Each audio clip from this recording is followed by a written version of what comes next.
You're listening to an Airwave Media Podcast. I'm Jason Palmer, one of the hosts of The Intelligence, The Economist's daily current affairs podcast. The Economist's award-winning shows make sense of what matters, from our special series on China's president to our weekly podcasts on business, technology, and American politics. Our journalists provide fair, in-depth reporting on the events shaping the world. To get the annual plan for less than $2.50 per month, search for Economist Podcasts Plus to start listening today. Does Monday at the office feel like a storm? Not with Microsoft Copilot. That feeling when Copilot gets everyone up to speed instantly? It's sunny again. When Copilot simplifies complex data so your teams can act, that sun's shining on a beach. And when Copilot uncovers hidden insights, you're on that beach with your people, and you find buried treasure. That's Microsoft Copilot. Learn more at Microsoft.com/AI for all. Hello everyone and welcome to History of the Second World War. On this episode of our Spanish Civil War interview series, I was joined by Dr. Matthew Kerry, the author of Unite, Proletarian Brothers, Radicalism and Republicanism in the Second Spanish Republic, which was released earlier this year. Our discussion focused on the events in Asturias, a region in Spain, in 1934. During October 1934, there would be a national strike throughout Spain, and in most areas this strike would either quickly burn out or would be broken up by the government. However, in Asturias, the strike would morph into a true revolution, and for 2 weeks Asturias would be under the control of revolutionary committees. In the end, 1,700 people would be killed in the region, and 260 members of the Spanish military would be included in that number. One of the topics that we touch on near the end of this interview, and which I think is really important, is the role that Asturias would play in Franco's narrative of imminent and very possible revolution during and after the events of the Civil War.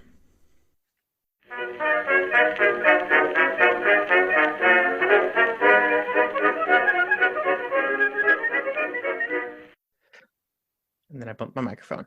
Okay.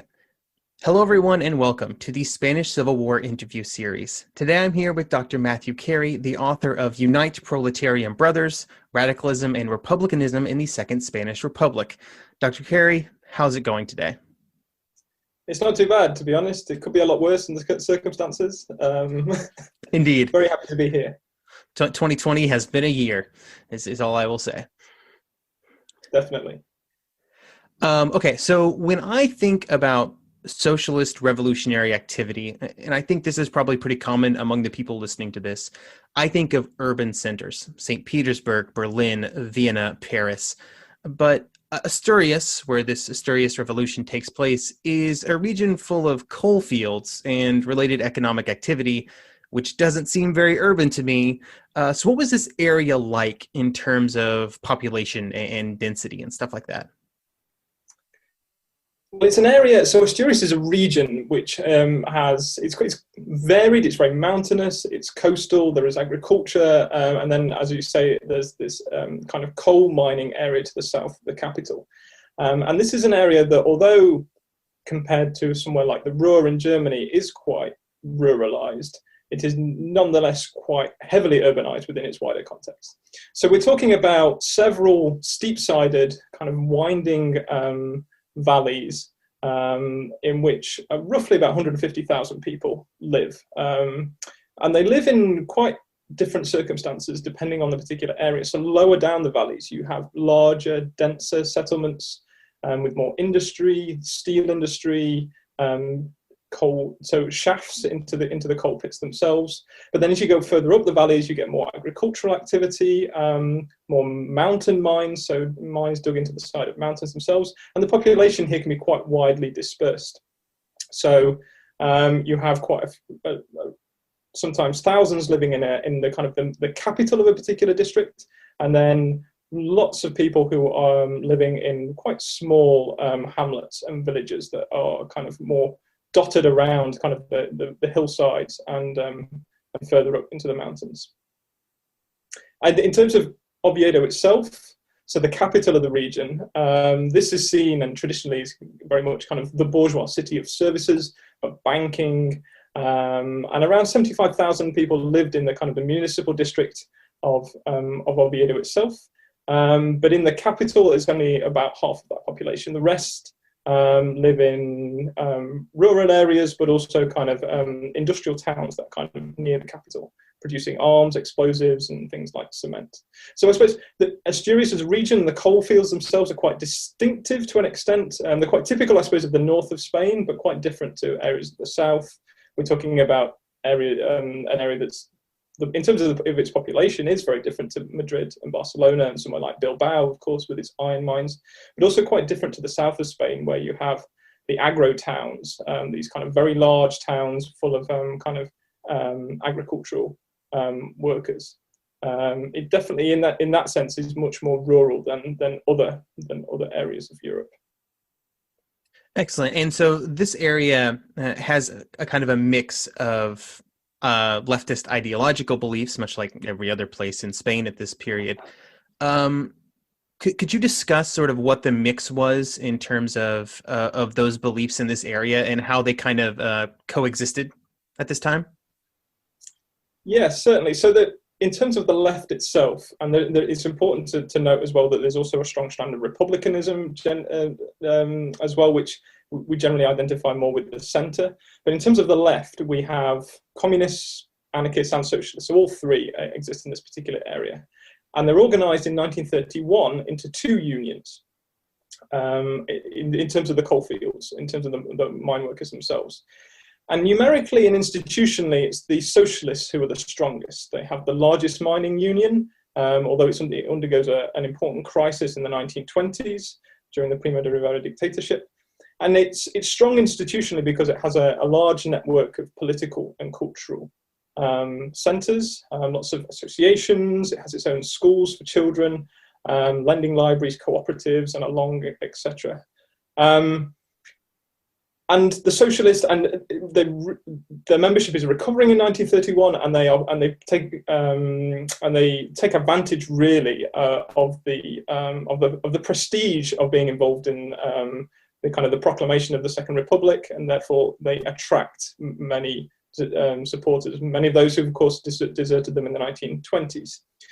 So then we have the anarchists and the communists, and numerically the anarchists there are more anarchists than there are communists in the coalfields, and they both traditionally are identified with particular localities. So the anarchists tend to be identified with somewhere like La Felguera, which was a steel town, and it was a particular area of anarchist strength. And the communists are often identified with Turon, which is this particular valley in which one particular mining company operated.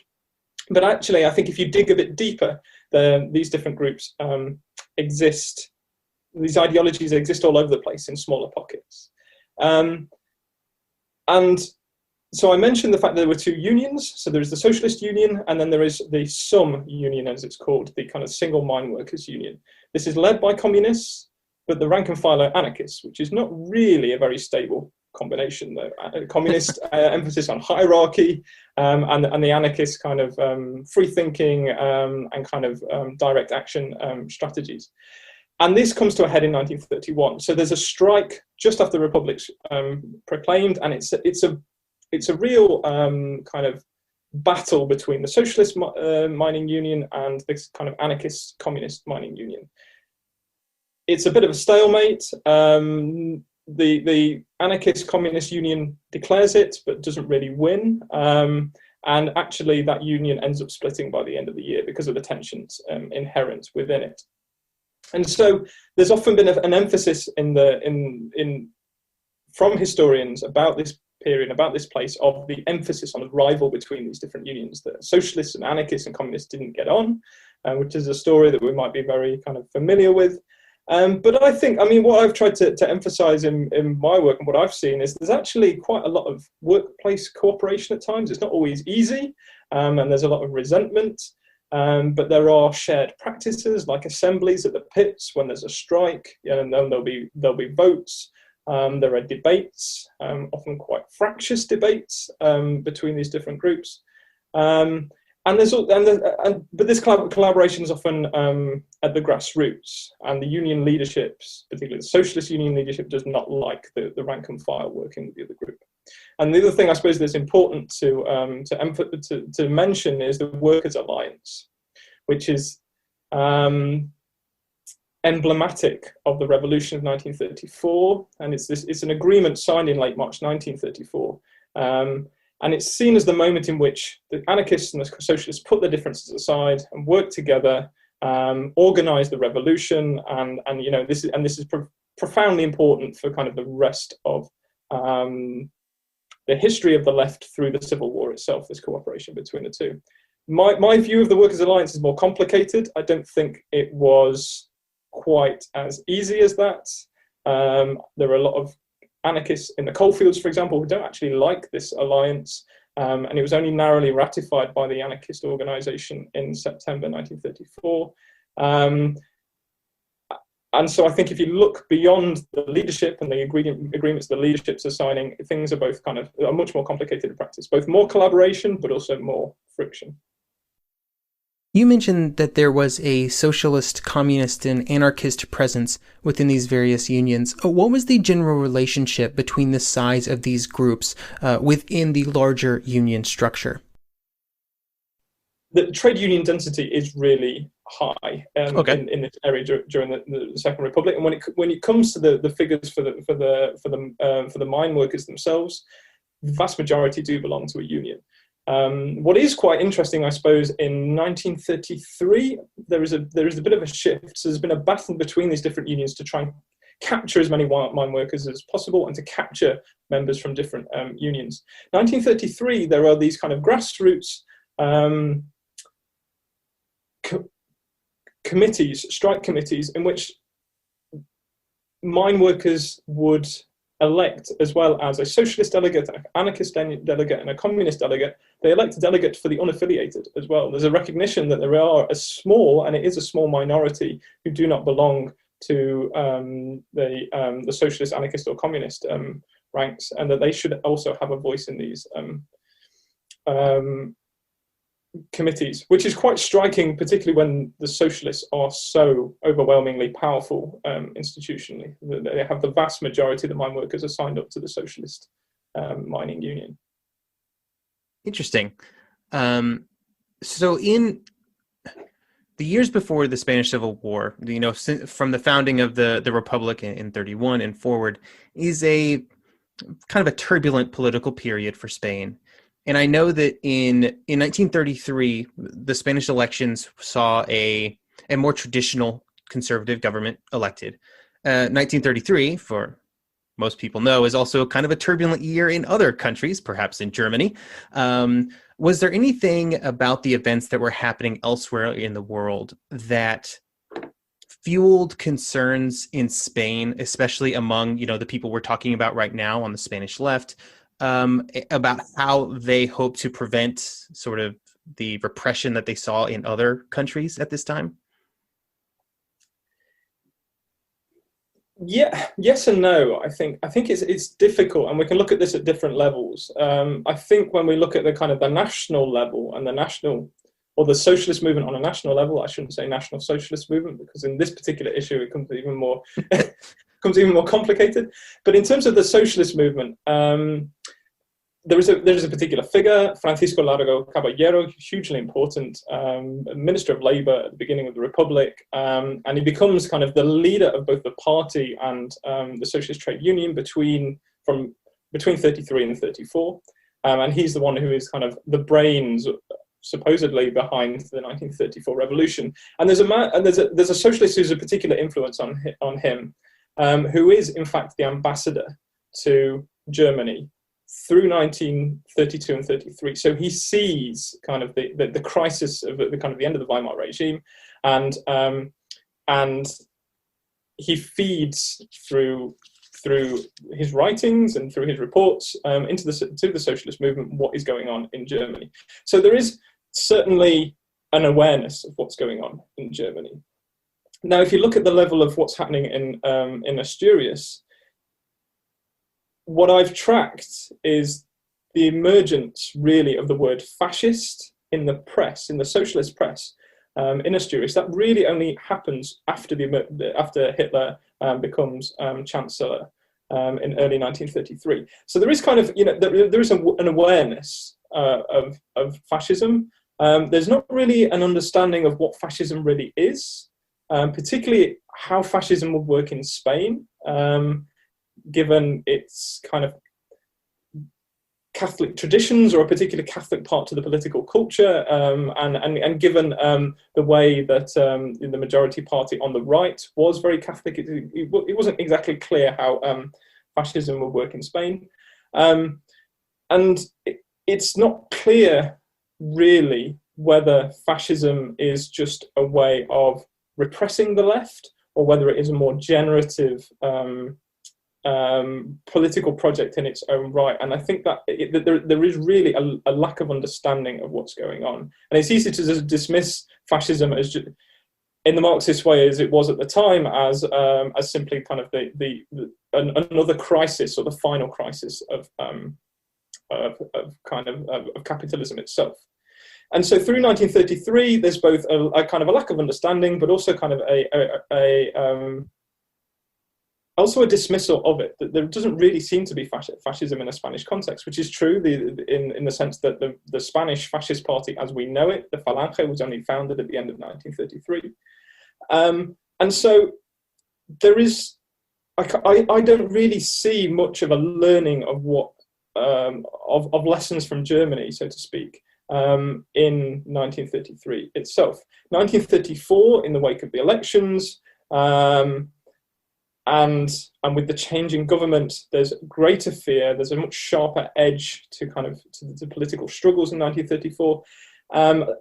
The socialists seem particularly impacted by what happens in Austria, so the crushing of the Austrian socialist movement, and I think it's not lost on them that Dollfuss, as a Catholic authoritarian leader, is perhaps closer to what they would see in Spain. And it also, I think, is not lost on them as well that compared to Hitler, who was installed in power and kind of things changed from one day to another, Dollfuss, what you see with Dollfuss, in the words of Tim Kirk, is this salami slicing of the socialist movement and of and the erosion of democracy. And therefore, I think there is this fear of a gradual slide into authoritarianism and potentially fascism in the future.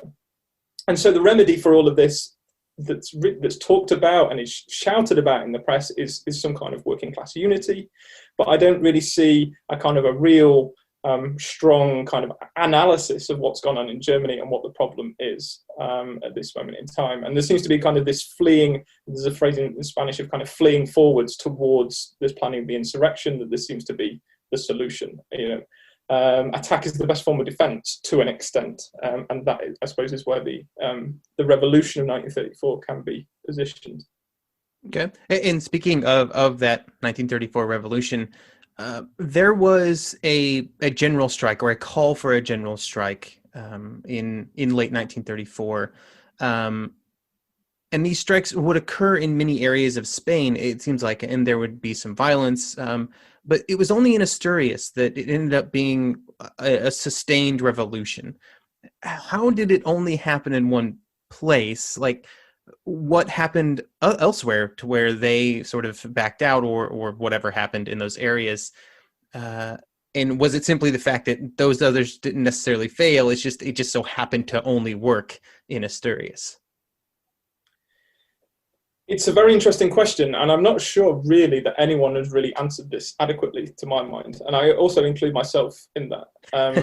I think one of the questions that was driving my research, and one of the things that I tried to answer, was the energy behind the revolt in Asturias, and why thousands of men, in particular, a few women, but mainly men, took up arms against the government, and try and understand exactly how you get that switch and that ability to turn on the government. And I think I've provided my answer to that in terms of radicalism and radicalization in my work, but that doesn't really answer why in Asturias the revolt was relatively successful, as in it lasted for 2 weeks, whereas everywhere else it didn't last quite as long. I think there's something distinctive about Asturias, and then there are and these relate to the factors in other areas as well. So I think when it comes to Asturias itself and its relative success, I think firstly there is a relative strength of organisation and a force of numbers. And this relates both to, so there's a relative strength of numbers and also the weakness of the security services and the army itself. So you have thousands of men who are members of trade unions, who've been, some of them been in terms of socialists, have been in training, a bit ad hoc, but some kind of training, and also the stockpiling of arms ahead of this insurrection. So they are to an extent prepared, and they are used to being organized in the trade union itself. And so you have an area in which there are there is this particular trade union density. They are, you have force of numbers. You have small outposts of the police, of the security forces, and of the army itself. So they were overwhelmed relatively quickly. And when it comes to Oviedo itself, the capital, and this is the scene of most of the fighting during the insurrection, this isn't a massive outpost for the army, for example. So I think in that respect, that is one of the first factors that I think is quite important for why it's relatively successful. Secondly, they're relatively well equipped in that they do have some arms. They run out quite quickly, but they do have arms, and they have dynamite. The miners have dynamite, and it becomes a useful weapon of war. Geography, I think, is the third factor which is important. We're talking about kind of narrow mining valleys that they managed to gain hold of very quickly, but it also is quite difficult to move from León, which is to the south, and the beginning of the Meseta, so the central plains of Spain. And there's a column of an army column that tries to kind of invade Asturias, and quickly becomes bogged down in fighting with the miners, because the miners are quite adept at holding this particularly this mountainous country. And it means as well that troops have to be sent by sea all the way around the coast. So it takes a while for reinforcements to arrive. So I think those particular factors are important. And so in Madrid, for example, where you have a strike that lasts a fair few days, it's much more difficult to gain hold of Madrid as a group of militias. There is not the strength in numbers at the same time in terms of the amount of workers. The CNT, the anarchists don't agree with the strike. They don't sign up to it. There seems to be a lack of leadership in Madrid as well, and there's also many more army garrisons, so it's much more difficult to gain military hold of the capital. When it comes to somewhere like Andalusia in the south, the story that's usually told, and I think is pretty convincing, is that there was an important agricultural strike in June 1934, so only 3-4 months earlier. And what this means is that, and this was crushed, so the socialist organizations, which had been powerful, were both exhausted, disarticulated, some people had been arrested. It was very difficult to organize and to prepare for some sort of vaguely defined revolutionary movement.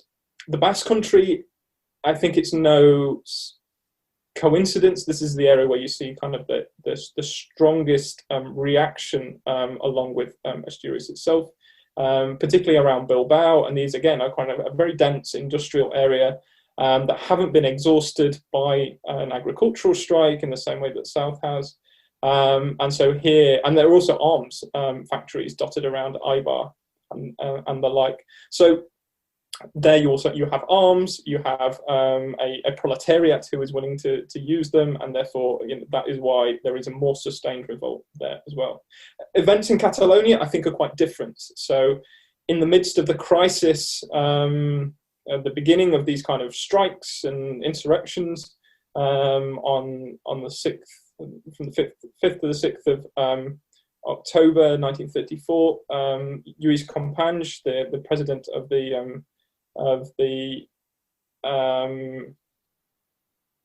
Catalan region, declares a Catalan state within a federal republic. So I think there are factors at play in Catalonia which are quite different to the rest of to this socialist uprising in kind of the rest of Spain.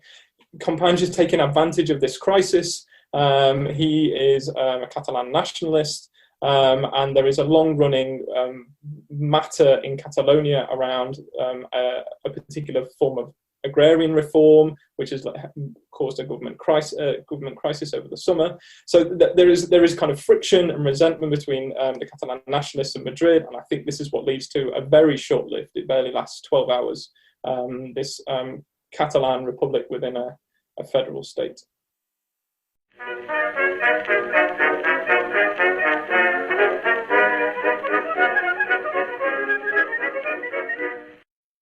Some of us love history. Others used to or never did because history was presented as nothing but the rote memorization of names, dates, and facts. Basically, the story got left out, and that made history kind of suck. My name is Greg Jackson. I'm a university professor with a PhD in history, and bringing history to life is my passion. That's why I created my podcast, History That Doesn't Suck. I want to teach you everything you need to know about U.S. history, but I do so through stories. Let me tell you about George Washington begging his men not to mutiny against Congress, Clara Barton saving Union soldiers amid enemy fire, enslaved Frederick Douglass risking his life for liberty, and about so many other figures as their real experiences make industrialization, social movements, and even congressional debates and tax policy come to life. Subscribe to History That Doesn't Suck today, and join me, Professor Greg Jackson, every other week for a new episode, where I'd like to tell you a story. All you need is a few minutes to start your day off with something historic when you listen to the This Day in History podcast. Every day there's a new episode for you to listen and learn about what happened that day way back when. Today could be the day a famous mobster met their end, or the first milestone for humans in space. Who knows what history today holds? Find out when you listen and subscribe to This Day in History wherever you get your podcasts. That's This Day in History wherever you get your podcasts.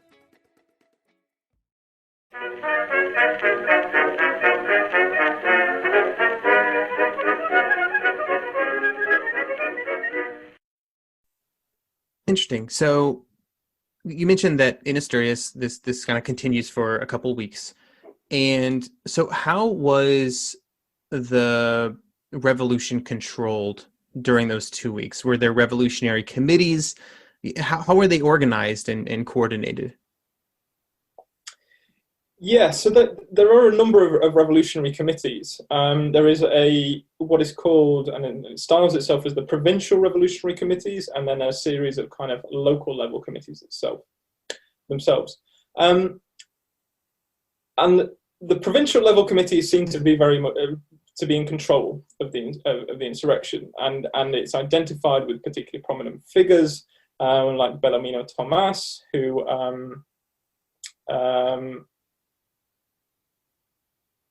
is the man who, the socialist, and he's a prominent socialist from the coalfields, who negotiates the surrender of the forces at the end of the insurrection.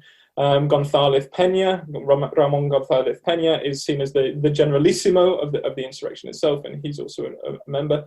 I am not convinced that this committee was in control of what was going on always in the insurrection itself. I think it's an important figurehead. It is, for the first few days, positioned in Oviedo, which is the front, basically. This is the streets of the capital where the militias are fighting against the government forces. They're certainly issuing a lot of kind of decrees and trying to find out what is going on in a lot of the local level committees, but I'm not convinced they have a strong control over it. That said, I don't see in the accounts and in the documents any real sense of a huge amount of lawlessness. I think the committees do take power quite quickly, and they have a clear monopoly on power, which I think is quite important for the level of violence in the insurrection itself.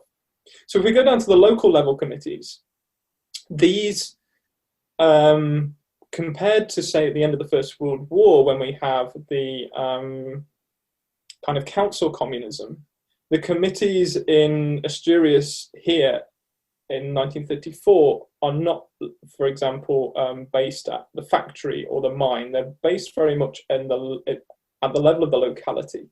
So we have them springing up in villages and towns, and the ones in the larger towns have a certain amount of prestige and exert a certain amount of control over smaller, more local committees as well. And these are formed, so although the insurrection is led by the socialists or sparked by the socialists, These committees tend to have a real variety of members of left-wing organisations, of socialists, anarchists and communists, and even dissident communists as well.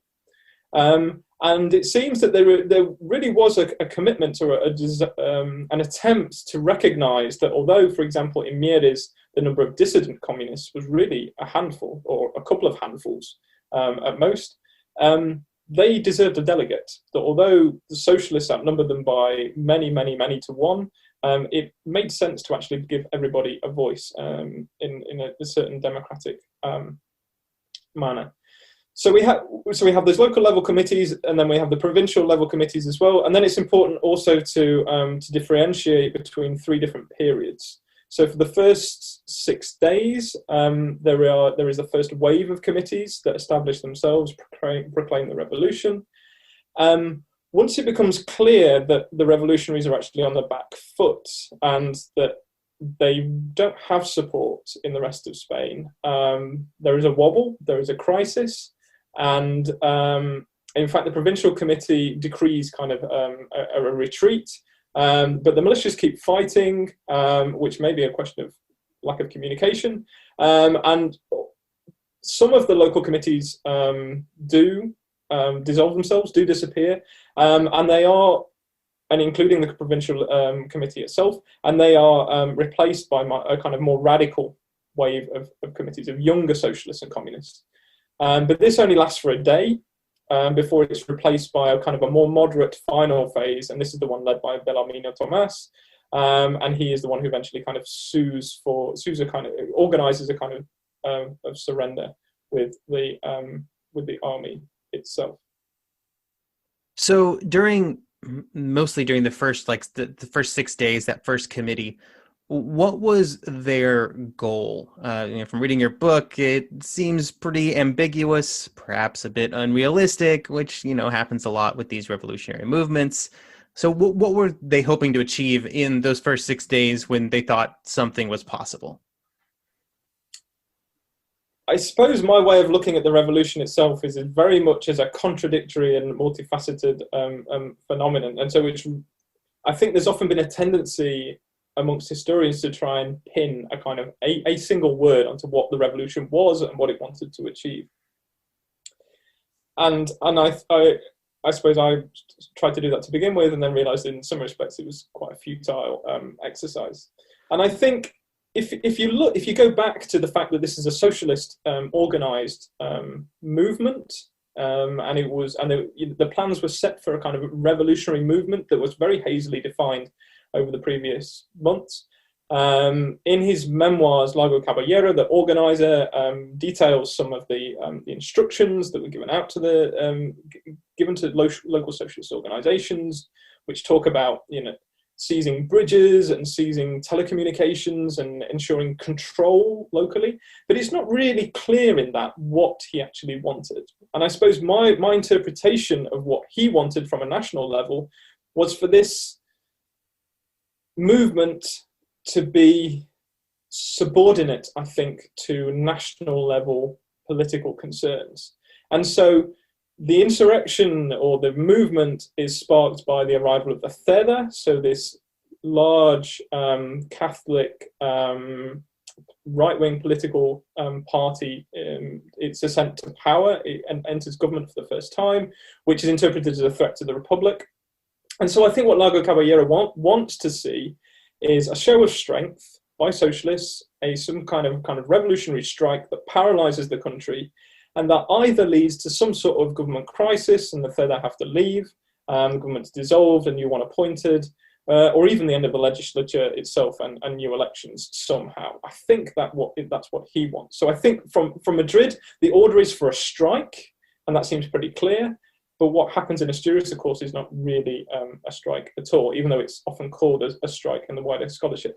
So I think on the ground, it's quite ambiguous. I think when you look at the rhetoric of the committees themselves, there are clearly some very enthusiastic local militants who are in charge of writing these proclamations that talk about building a new society, about they proclaim revolution, and they talk about banning money, and they do ban money in some areas. So they're really trying to change the kind of the social and economic fabric of the coal valleys themselves. At the same time, it's difficult, I think, as a historian looking back on it as well, in the sense that it's also an insurrection, and I will use the word civil war, or use the term civil war, even though it's quite tendentious to use this in the context of the Second Republic, in the sense that what the Asturians are also doing, they're fighting government forces in the capital, Oviedo, and what they're trying to do, therefore, is wage a war effort, and therefore centralizing food distribution, giving out food with a voucher system to an extent is revolutionary, but it's also about waging a war effort. So it's not kind of clear through their practice what they're trying to do either.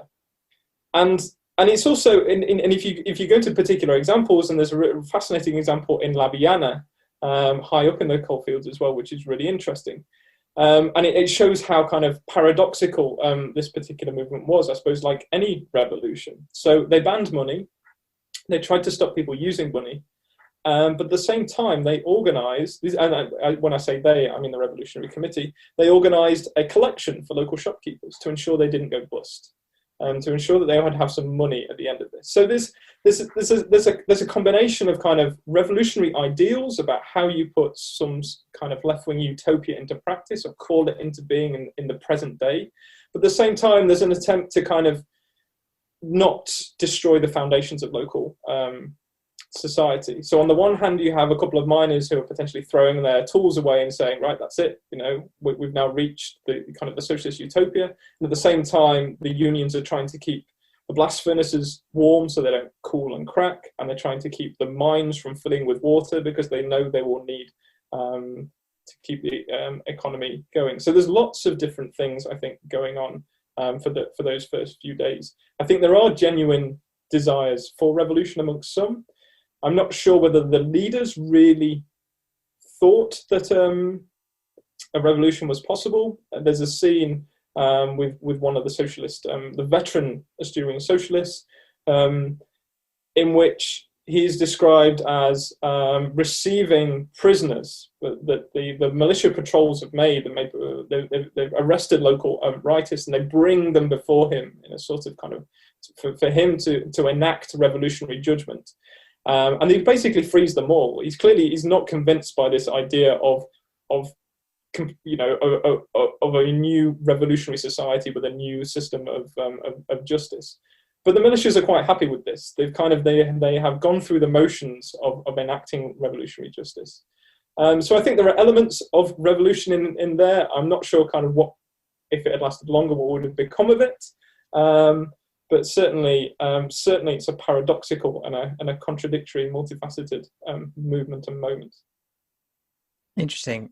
So as things were moving towards their conclusion, you mentioned there's a sort of a third wave of committees, and they negotiate a surrender, which seems pretty positive considering how some of these things end.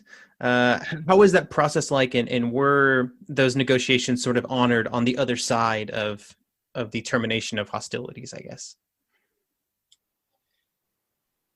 Yeah, it's a very strange thing to have happened, really. And I suppose it brings me back to the point of this being almost like a mini civil war. And I think we can think about it in two different contradictory ways to an extent. That on the one hand, civil wars are usually incredibly violent, and they don't usually end with a peaceful sort of truce.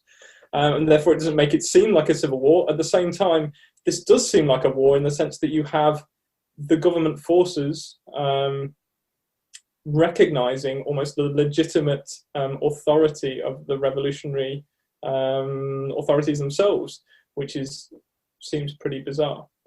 But basically, I mean, what happens is the revolutionaries are on the back foot. After the first week, they've lost Oviedo. And a particularly important moment is when they gain and they seize the arms factory in Oviedo, but there aren't the arms that they expected that have already been moved. So it's pretty clear that they're going to struggle from there on in. Army reinforcements arrive, and so they get pushed back. So they're pushed out of the capital and they're pushed towards the coalfields. The advantages they have is that these are steep-sided, narrow valleys that they know inside out. So they are incredibly defensible, and this is kind of the bargaining chip that the revolutionaries have. The reason that they want, or they wish to sue for some sort of surrender or some sort of agreement is mainly attributed to the reports of the violence by the armed forces on the population of Oviedo itself. So reports filter through of the actions of the army in places like the outskirts of Oviedo itself, where there is widespread looting, sexual violence, and the killing of civilians themselves. So this basically, this violence almost to an extent forces the hand of the revolutionaries to say, okay, you know, if we can reach some sort of agreement, maybe this won't happen in the coalfields themselves.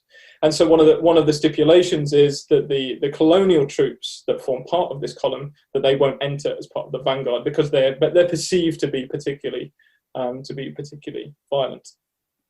So basically, there is an aspect to this as well in which you have a bold revolutionary leader who is willing to cross the lines incognito in order to negotiate with the head of the armed forces. And I think the general López Ochoa, who is relatively liberal compared with some of his subordinates at least, and the other military leaders that he's working with. And compared with General Franco in Madrid, who's coordinating the operations, I think it seems that he admires the revolutionary leader for in fact doing that, and he agrees to a kind of a pacted surrender. So what this means is the armed forces will enter the coalfields on the 19th of October, so 2 weeks after the movement began. And the revolutionaries will leave behind the arms that they have been using. And in fact, what you see in Mieres, which is one of the towns, an important town in the coalfields, and which also seems quite slightly bizarre, is there a transitional authority was appointed. So the local revolutionary committee, in fact, hands over power to a former local kind of politician, notable. Prisoners are freed, and a lot of the revolutionaries kind of melt into the night, I suppose, and flee. But it doesn't descend into an orgy of violence at that moment in time. So the 19th of October, the army enters the coalfields. Many of the revolutionaries have fled. Several hundred do end up in exile over the coming weeks and months. But the occupation is much more violent and would be much more violent than that surrender would perhaps indicate. There is the looting and torching of the political and cultural centres of the left. There are episodes of extrajudicial killing, although these are more limited than during the military operations to end it itself. So more limited than during the taking of Oviedo. But over the coming weeks, there are mass roundups, there are beatings, there is a widespread use of torture in detention, most closely associated with someone called Lizardo Doval, nicknamed the Jackal. And the obsession with the armed forces in these arrests, in these beatings and torture is, where are the arms? So where have the revolutionaries left all of the arms? And where is the money? Because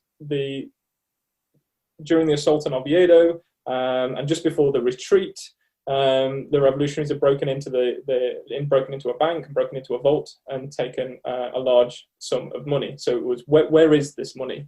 And thousands ended up in jail after this. And so, and then in addition to that, locally there were also blanket dismissals from jobs. So all of the mine workers were sacked, all of the steel workers.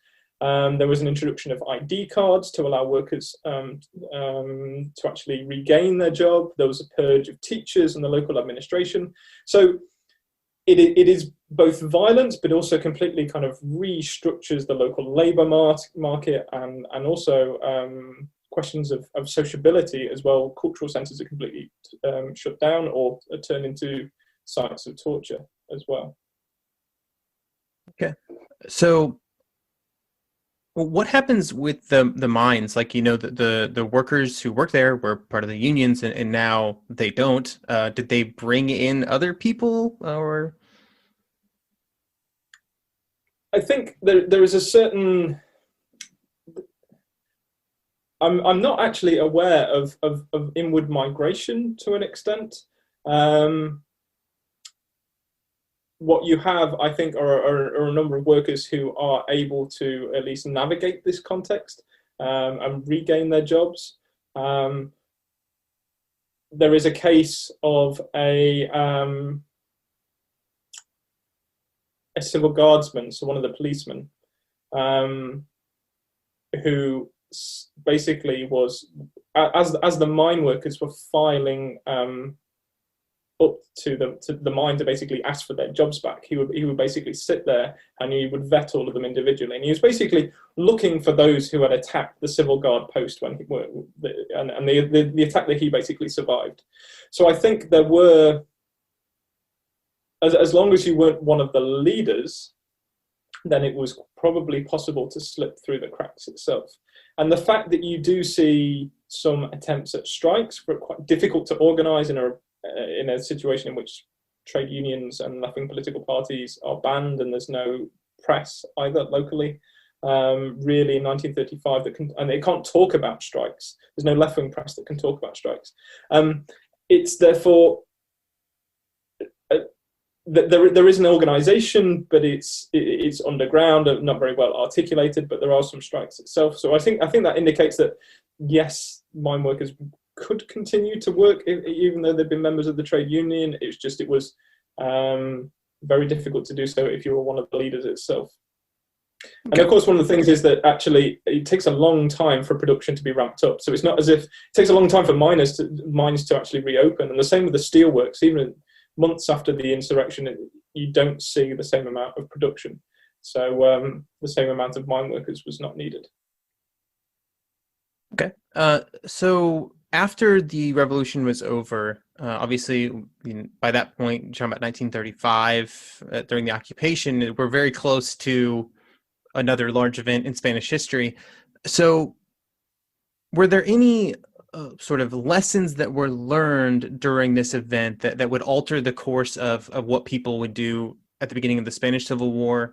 Was there like a legacy there of this revolution in Asturias that was considered during future events?